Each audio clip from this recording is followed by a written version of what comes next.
Hi పిల్లలు, మీకోసం చిన్న తెలివైన చిలుక దయగల ఏనుగు కథ. ఒక పెద్ద అడవిలో ఒక మంచి ఏనుగు ఉండేది.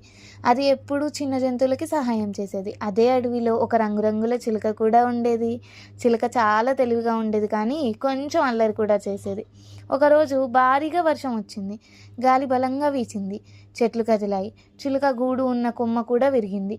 చిలుక భయంతో ఏడవసాగింది. అది చూసిన ఏనుగు వెంటనే అక్కడికి వచ్చింది. భయపడకు చిన్న చిలుక, నేనున్నాను అని చెప్పింది.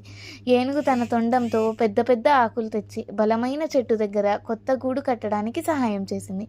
కొన్ని రోజుల తర్వాత అడవిలో మంటలు చెలరేగాయి. జంతువులన్నీ భయపడ్డాయి. అప్పుడు చిలుక ఆకాశంలో ఎగిరి సమీపంలో నది ఎక్కడుందో చూసి ఏనుగుకి చెప్పింది. ఏనుగు తన తొండంతో నీళ్లు తీసుకువచ్చి మంటలో ఆర్పింది.